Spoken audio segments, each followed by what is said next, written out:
Hello friends, good morning. अगर आप भी सिद्धार्थ विश्वविद्यालय यानी सिद्धार्थ यूनिवर्सिटी या डीडीयू दीनदयाल उपाध्याय गोरखपुर विश्वविद्यालय से हैं और आप बीएड कर रहे हैं तो ये आपके लिए असाइनमेंट है। जनसंख्या, शिक्षा एवं पर्यावरण। ये असाइनमेंट का फर्स्ट क्वेश्चन है, वायु प्रदूषण के विभिन्न दुष्प्रभावों, ग्रीन हाउस प्रभाव, अम्ल वर्षा, ओजोन क्षरण और पर्यावरण पर उनके प्रभावों का वर्णन करें। तो इसका उत्तर आपको यहाँ पे देखने को मिल सकता है।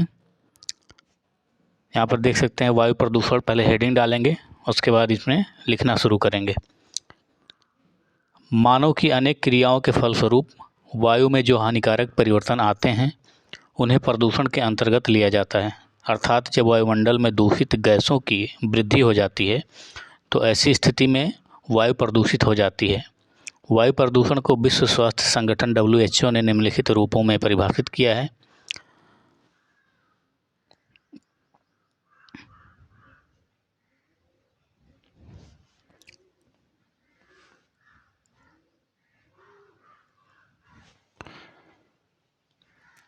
वायु प्रदूषण उन परिस्थितियों तक सीमित रहता है जहां बाहरी परिवेशी वायुमंडल में दूषित पदार्थों की सांद्रता मनुष्य तथा वातावरण या पर्यावरण को हानि पहुंचाने की सीमा तक बढ़ जाती है।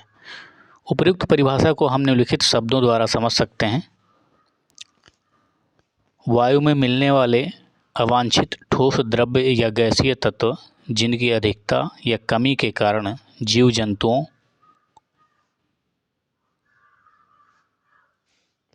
वनस्पतियों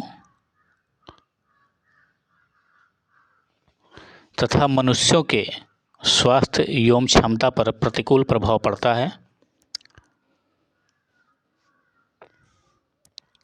वायु प्रदूषण की स्थिति की ओर इशारा करता है। इसके बाद आता है, हेडिंग डालेंगे ग्रीन हाउस प्रभाव।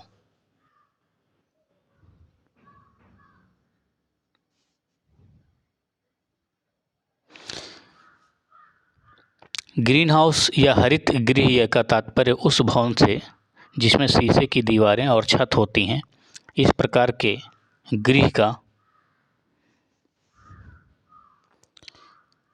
प्रयोग मुख्य रूप से उन देशों या प्रदेशों में उष्णकटिबंधीय पौधों को सुरक्षित रखने और अभिवृद्धि के लिए किया जाता है।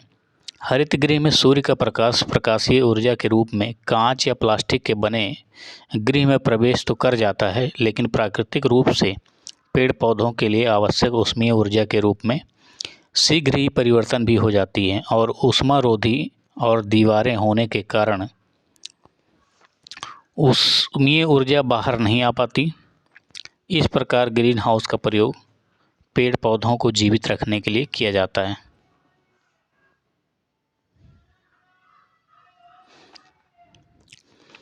इस प्रकार पृथ्वी पर वनस्पतियों और समस्त प्राणियों के जीवन हेतु आवश्यक ऊष्मीय ऊर्जा की सहायता से प्राकृतिक रूप से तापक्रम में बने रहने की प्रक्रिया हरित गृह प्रभाव या ग्रीन हाउस इफेक्ट के नाम से जानी जाती है।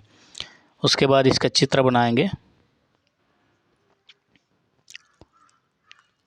यहाँ पर देखिए, ये पृथ्वी हो गया, ये हमारा है पृथ्वी ये, और इसमें जो है सूर्य की रोशनी आ रही है।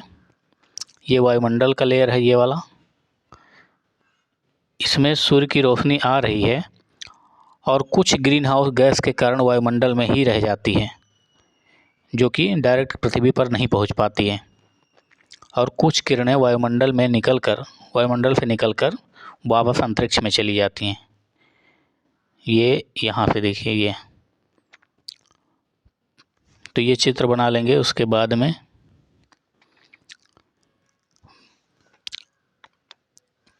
ये डेफिनेशन है ग्रीन हाउस गैस का या ग्रीन हाउस प्रभाव क्या होता है उसके लिए। From Collins cuboid English dictionary के अनुसार ग्रीन हाउस प्रभाव पृथ्वी पर तापमान में निरंतर वृद्धि की समस्या है, क्योंकि सूर्य से आने वाले ताप को पृथ्वी पर रोक तो लिया जाता है पर वायुमंडल के बाहर नहीं निकाला जा सकता। इस प्रकार इस प्राकृतिक व्यवस्था में पृथ्वी पर सूर्य के प्रकाश के रूप में आने वाली प्रकाशीय ऊर्जा ऊष्मीय ऊर्जा के रूप में परिवर्तित होकर जब पृथ्वी से अंतरिक्ष में वापस लौटने लगती है, तो ऐसी स्थिति में वायुमंडल में उपस्थित कुछ गैसें इस ऊष्मीय ऊर्जा को अवशोषित कर लेती हैं और परिणाम स्वरूप पृथ्वी पर जीवन के लिए आवश्यक तापमान को बनाए रखने वाली प्रक्रिया में जो गैसें सहायक होती हैं, उन गैसों को ग्रीन हाउस गैस के नाम से जाना जाता है। वस्तुतः ग्रीन हाउस प्रभाव का कारण मुख्यतः ग्रीन हाउस गैसें जैसे कार्बन डाइऑक्साइड, स्मॉग गैसें, मीथेन सहित जलवाष्प और बर्फ के कण होते हैं, जो वायुमंडल में अपनी एक परत का आवरण बना लेते हैं।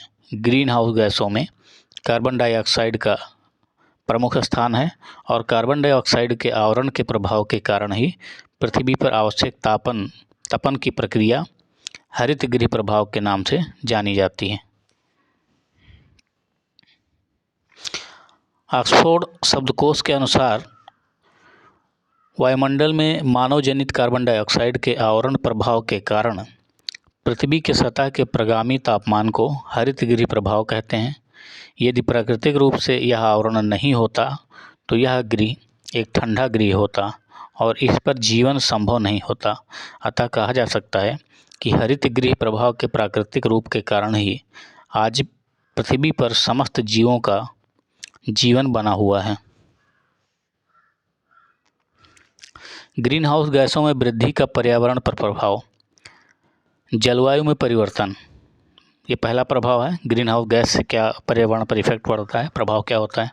फर्स्ट नंबर है जलवायु में परिवर्तन।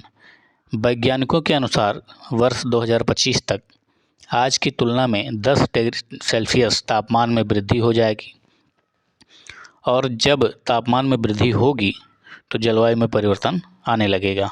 तापमान बढ़ने पर वाष्पीकरण अधिक होगा और उत्तरी अक्षांशों में शीत ऋतु में बर्फ पिघलने लगेगी। सूर्य की रोशनी के परावर्तन में कमी आएगी, इससे तापमान और अधिक बढ़ेगा।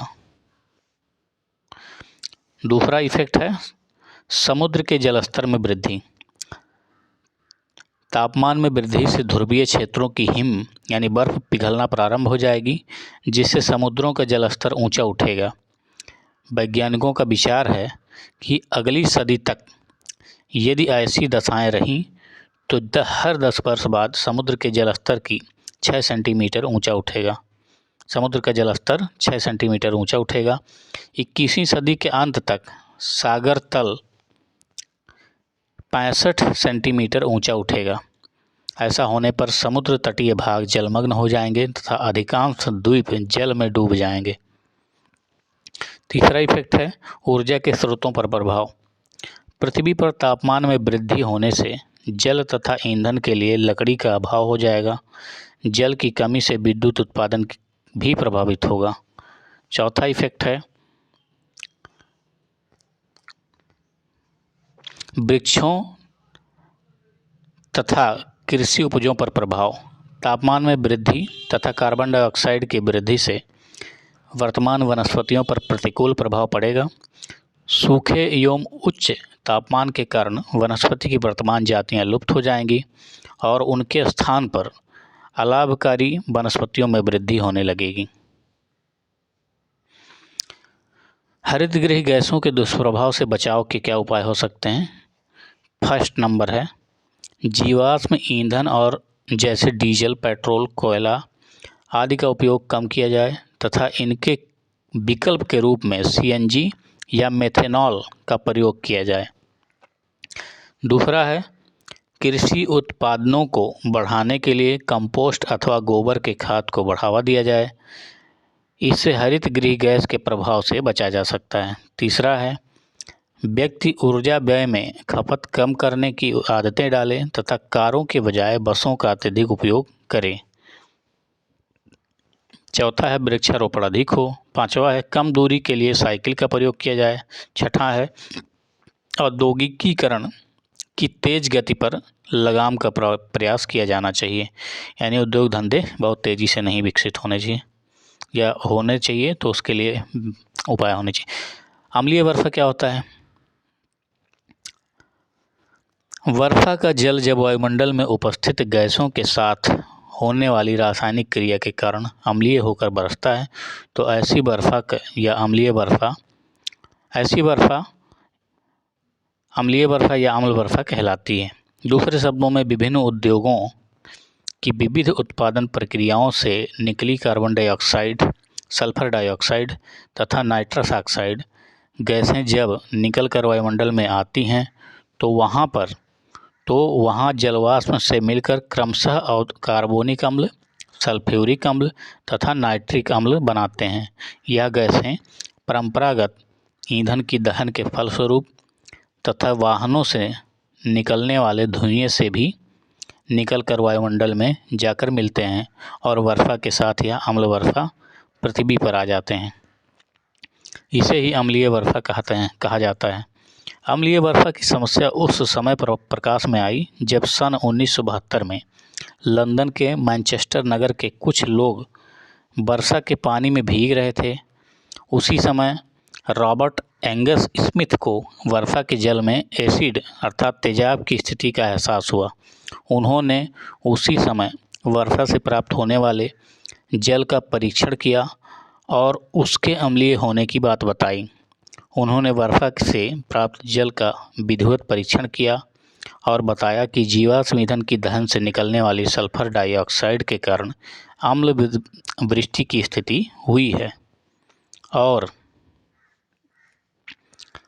अम्लीय वर्षा का कारण, अम्लीय वर्षा मुख्य रूप से औद्योगिक इकाइयों के ही परिणाम है। विभिन्न औद्योगिक इकाइयाँ, बिजली घरों, वाहनों से निकलने वाली नाइट्रोजन ऑक्साइड और सल्फर डाइऑक्साइड गैसें लगातार वायुमंडल में प्रवेश कर रही हैं।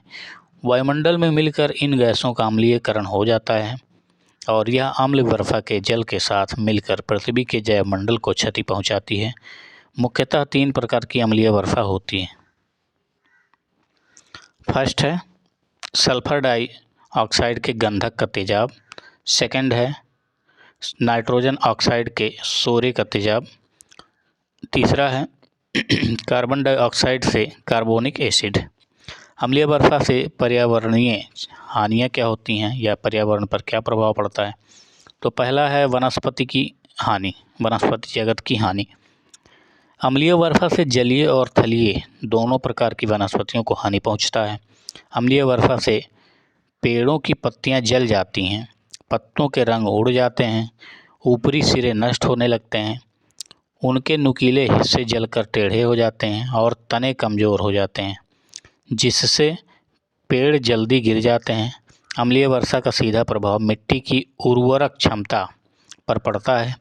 मिट्टी में विद्यमान अघुलनशील एल्युमिनियम अम्लीय वर्षा से घुलनशील बन जाता है, जिससे मिट्टी के रासायनिक स्वरूप में परिवर्तन आ जाता है।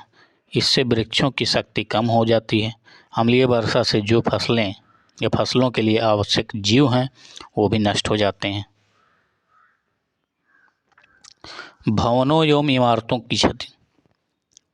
अम्लीय वर्षा का जल केवल प्राणी जगत को ही नुकसान नहीं पहुंचाता, बल्कि ऐतिहासिक भवनों एवं इमारतों को भी नुकसान पहुंचाता है। अम्लीय वर्षा का अम्ल भवनों व इमारतों पर गिरता है तो सामान्यतः वह इमारत की सामग्री से क्रिया करता है। विश्व के अनेक ऊंचे स्मारक भवन, आलीशान इमारतें इसका शिकार बनती हैं। इसी के प्रभाव के कारण ही विश्व प्रसिद्ध आगरा के ताजमहल का रंग पीला पड़ता जा रहा है। इस प्रकार विश्व की अनेक ऐतिहासिक धरोहरें कुप्रभावित हो रही हैं। इनका स्थानीय या अस्थायी समाधान न होने के कारण यह चिंता का विषय बना हुआ है। जीव जंतुओं की हानि। अम्लीय वर्षा से अनेक जीव जंतुओं को हानि पहुंचती है। इनसे या तो वह घातक बीमारी का शिकार हो जाते हैं या मृत्यु हो जाती है। अम्लीय वर्षा का जल जलाशयों, नदियों एवं समुद्र पर भी अपना बुरा प्रभाव डालता है।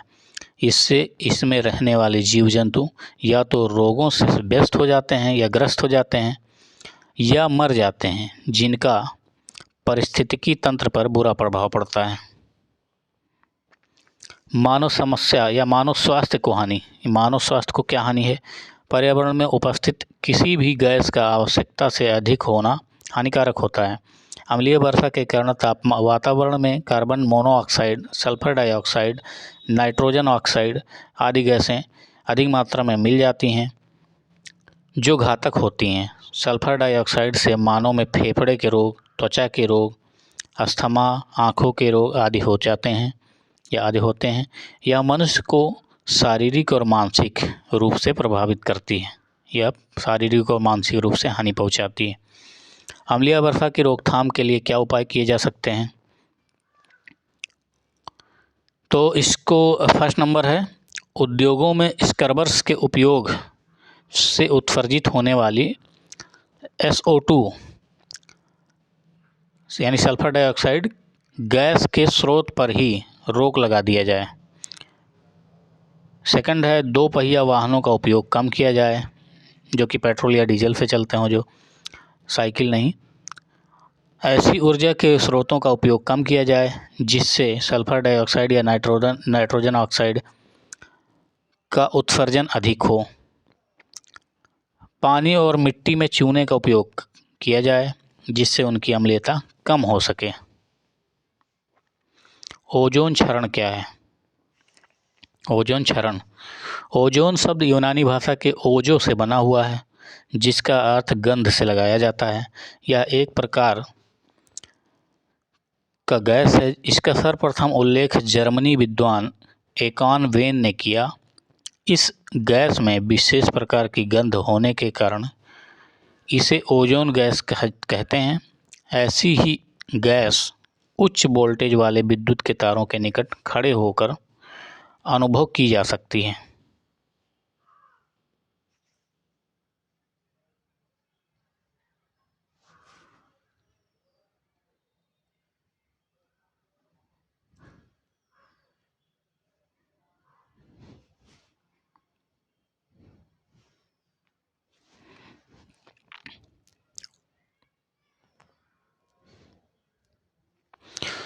वायुमंडल में ओजोन गैस का निर्माण फैक्ट्री में होने वाले गैस उत्पादन के समान होता है। सूर्य विकिरण वायुमंडल की ऑक्सीजन पर पड़ते ही यह ऑक्सीजन ओजोन गैस में बदल जाती है। वायुमंडल में इस गैस की मात्रा का अनुमान सर्वप्रथम फ्रांसीसी वैज्ञानिक चार्ल्स ने किया था।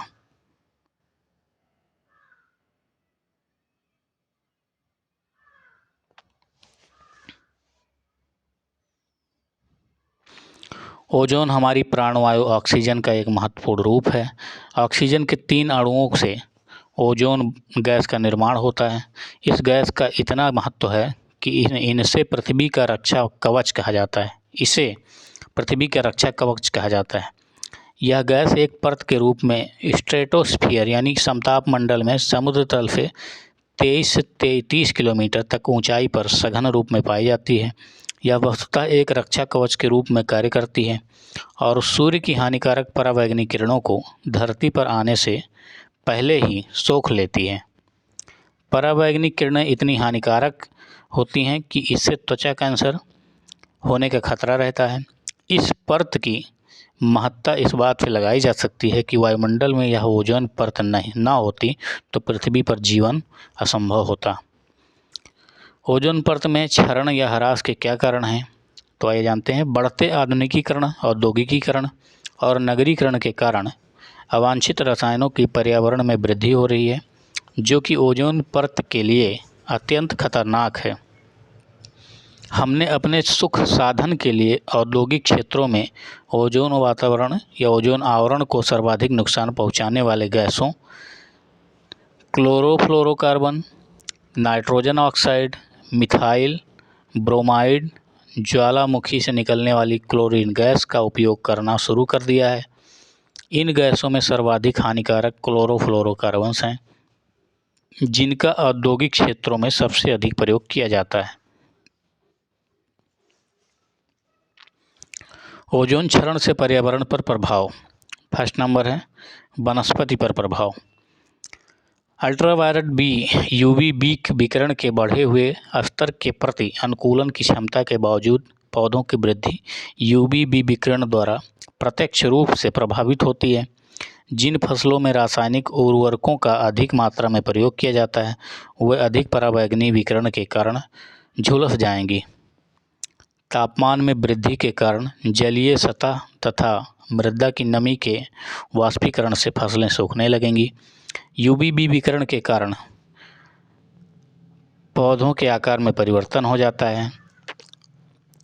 पौधों में पोषक तत्वों के वितरण में परिवर्तन हो जाता है। विकासीय समय में परिवर्तन हो जाता है।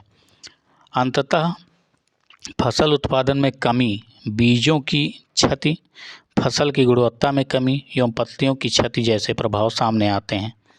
सेकंड है मानव स्वास्थ्य पर प्रभाव।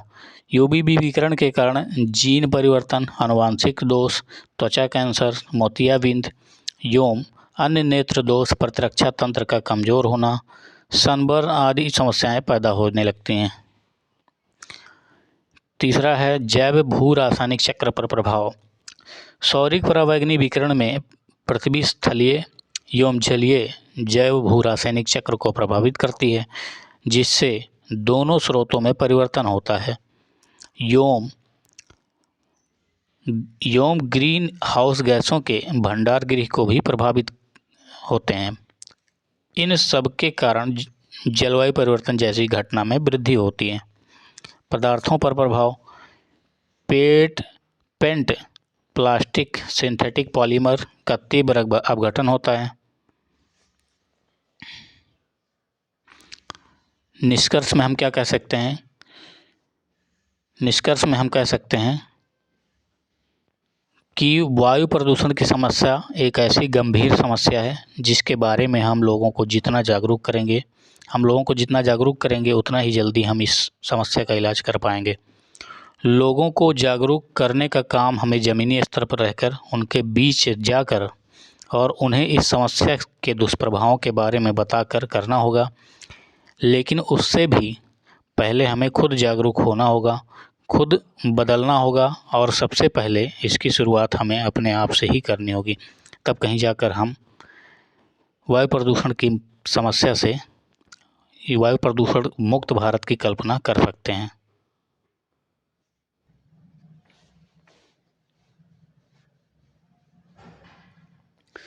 सेकंड क्वेश्चन है, भारत में उचित सबूतों के साथ पर्यावरण संरक्षण पर मल्टीमीडिया की भूमिका पर एक रिपोर्ट तैयार कीजिए। तो उत्तर है पर्यावरण संरक्षण।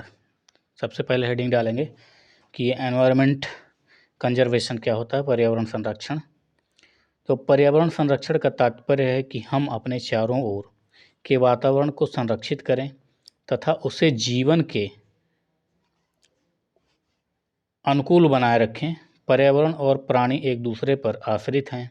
यही कारण है कि भारतीय चिंतन में पर्यावरण संरक्षण की अवधारणा उतनी ही प्राचीन है जितना कि यहाँ मानव जाति का इतिहास है।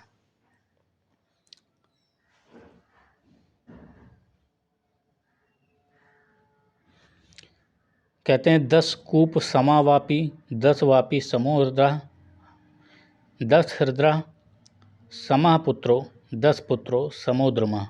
अर्थात 10 कुओं के बराबर एक बावड़ी होती है, 10 बावड़ियों के बराबर एक तालाब, 10 तालाबों के बराबर एक पुत्र है और 10 पुत्रों के बराबर एक वृक्ष होता है।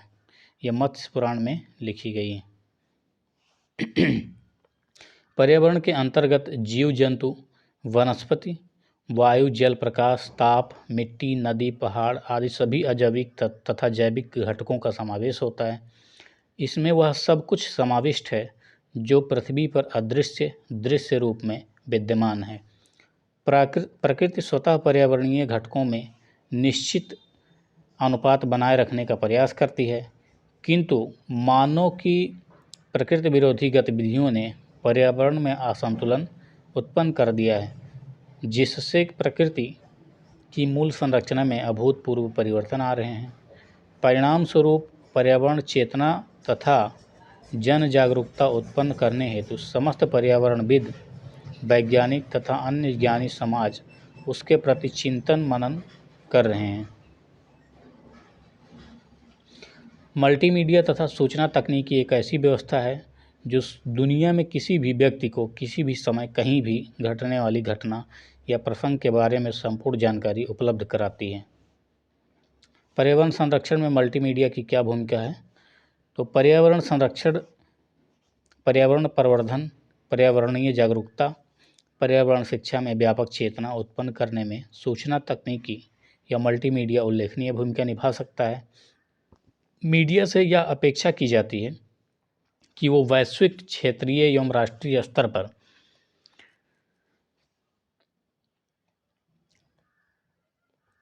संपन्न होने वाली पर्यावरणीय घटकों या घटनाओं, समाचारों, सूचनाओं को जन सामान्य तक इस ढंग से पहुंचाए कि वो तथ्यों का सही विश्लेषण कर अपनी राय बना सकें। मल्टीमीडिया का लक्ष्य और उद्देश्य पर्यावरणीय समस्याओं के निराकरण करने तथा पर्यावरण संरक्षण के प्रति लोगों को जागरूक करना होना चाहिए। ये हम इस तरह से एक चित्र बना सकते हैं पर्यावरण संरक्षण का। जो पृथ्वी है उस पर पेड़ पौधे हैं और ये जल से इसको सींच रहे हैं। तो मल्टीमीडिया की भूमिका में सबसे पहले आता है इलेक्ट्रॉनिक मीडिया का महत्व क्या होता है। इलेक्ट्रॉनिक मीडिया के क्षेत्र में टेलीविज़न, रेडियो, फिल्म आदि को शामिल किया जाता है। रेडियो के माध्यम से शिक्षा, सूचना और मनोरंजन के सामान्य जन जागरण तक पर्यावरण संरक्षण, पर्यावरण शिक्षा आदि का प्रसारण समय पर किया जाता है। भारत में मुंबई में रेडियो क्लब द्वारा जून 1923 ईस्वी में प्रथम बार प्रसारण हुआ। आकाशवाणी अपने लोगों आकाशवाणी, लोकवाणी, जनवाणी के मुताबिक लोगों को शिक्षित करने के साथ समय समय पर पर्यावरण प्रदूषण से होने वाली हानि के बारे में बताकर लोगों का ज्ञान बढ़ाने का कार्य करता है। वर्तमान समय में रेडियो पर्यावरण संरक्षण उसकी नीतियों से जनता को अवगत करने का काम तेजी से करती आ रही है। टेलीविज़न का महत्व या भूमिका। दूरदर्शन अपने शुरुआती दौर से ही समाज को शिक्षित करने के साथ वातावरण को प्रभावित करने वाले कारकों के बारे में जनता को अवगत कराता आ रहा है। स्टार प्लस पर सत्यमेव जयते कार्यक्रम के द्वारा समाज में पर्यावरण प्रदूषण से होने वाली समस्याओं को जनता को बताया गया। वह समय पर ऐसे प्रोग्राम प्रस्तुत करता रहता है जिससे लोगों में पर्यावरण प्रदूषण से होने वाली समस्याओं से अवगत कराया जा सके। टेलीविज़न ने कचरे अपशिष्ट प्रबंधन, सामाजिक वानिकी, जल संरक्षण का मुद्दा हमेशा से उठाती आ रही है। आज के वर्तमान दौर में विश्व के सामने ग्लोबल वार्मिंग की समस्या विकट स्थिति में नज़र आ रही है। मीडिया ने 2014 में ग्लोबल वार्मिंग के प्रभाव के कारण उत्तराखंड में हुए भयावह तबाही की खबर दिखाई थी और ऐसी रिपोर्ट प्रकाशित की कि अगर ग्लोबल वार्मिंग से निपटने की दिशा में उचित कदम नहीं उठाया जाता है तो उत्तराखंड की भांति ही आने वाले समय में लगभग सभी पहाड़ी और तलहटी क्षेत्रों में अपना अस्तित्व खो देंगे। विभिन्न फिल्म डायरेक्टरों ने पर्यावरण प्रदूषण के खिलाफ लोगों का स्थान खींचने के लिए तमाम डॉक्यूमेंट्री फिल्मों आदि का निर्माण किया है और यह दौर जारी है। मीडिया के द्वारा सन 2002 में प्राकृतिक संसाधन के उचित उपयोग जिससे कि पर्यावरण को नुकसान न हो, इसके लिए पारिस्थितिकी 2002 के नाम से भी प्रतियोगिता का आयोजन किया गया। सोशल साइट्स का महत्व। पर्यावरण संरक्षण में सोशल मीडिया क्या भूमिका निभा सकता है उसकी बात करें। सन 2016 के बाद अमेरिका को पीछे छोड़ते हुए भारत चीन के बाद दूसरा सर्वाधिक इंटरनेट उपयोग करता है। लाइव मिंट की रिपोर्ट के अनुसार वर्तमान भारत में कुल 692 मिलियन अर्थात लगभग 70 करोड़ इंटरनेट यूज़र हैं, जो 2025 तक लगभग 900 मिलियन अर्थात 90 करोड़ यूज़र हो जाएंगे। कुल इंटरनेट उपयोगकर्ता का 87% सोशल मीडिया पर एक्टिव रहता है। ऐसे में सोशल मीडिया पर पर्यावरण से जुड़ी चर्चा और ग्रुप बहुतायत रूप में अस्तित्व में हैं। सोशल मीडिया के साथ इंटरनेट पर तमाम तरीके के ऑनलाइन न्यूज़पेपर, वेबसाइट जैसे कि ग्रीन है किरण है जो खतरनाक हो रहे प्रदूषण के खिलाफ लोगों को जागृत कर रहा है और वह स्वच्छता और पर्यावरण संरक्षण से जुड़ी बातों से जुड़कर देश और समाज की जनता को खुशहाल जीवन प्रदान कर सकें। सोशल मीडिया में हम एम स्वास्थ्य जैसी ऐप उपलब्ध हैं जो मानव स्वास्थ्य और पर्यावरण की समस्याओं के प्रति समर्पित होकर लोगों को बचाव का काम करता है। प्रिंट मीडिया का महत्व। वर्तमान दौर में बढ़ती वैश्वीकरण में जिस तरीके से पर्यावरण प्रदूषण की समस्या तेजी से बढ़ती जा रही है, उससे बचाव और जागरूक करने का काम प्रिंट मीडिया अच्छी तरह से निभा रहा है। भारत जैसे देश में बिजली के अभाव के कारण और गरीबी के कारण अभी भी दूर दराज के क्षेत्रों में टेलीविज़न और इंटरनेट की पहुंच न होने के कारण से पर्यावरण संरक्षण के क्षेत्र में प्रिंट मीडिया अपना अहम योगदान दे सकता है। प्रिंट मीडिया विज्ञापन, लेखों, पोस्टरों और पर्यावरणविद से साक्षात्कार लेकर पर्यावरण प्रदूषण से समाज को और देश को बचाने के लिए आह्वान करते रहते हैं। गांव कनेक्शन जैसे अखबारों ने इस कड़ी में एक बड़ा काम किया है। मई 2000 में हुई पत्रकारों की एक संगोष्ठी में पर्यावरण जागरूकता का मुद्दा फिर से तूल पकड़ा और पर्यावरण निरक्षरता के उन्मूलन पर चर्चा हुई और भारत सरकार ने कई बड़े कदम उठाने पर मजबूर कर दिया। परंपरागत मीडिया का महत्व। परंपरागत मीडिया में क्या क्या आते हैं देख लेते हैं। परंपरागत मीडिया ग्रामीण और आदिवासी समाज के बीच सीधा संवाद का काम करती है। इस माध्यम में कठपुतली, नौटंकी, लोक नृत्य, नुक्कड़ नाटक आदि आते हैं।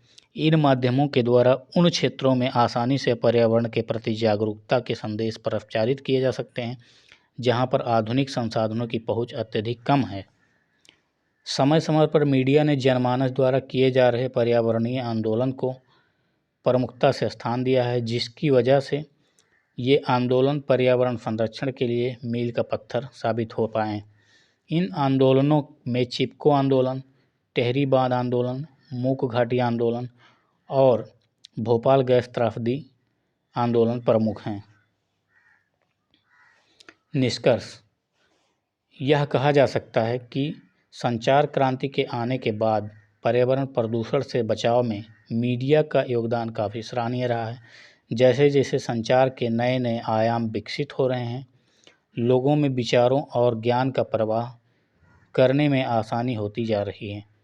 इसी तरह पर्यावरण संरक्षण के प्रति भी लोगों को सचेत करने में मीडिया अपनी जिम्मेदारी को भली भांति ढंग से अदा कर रही है।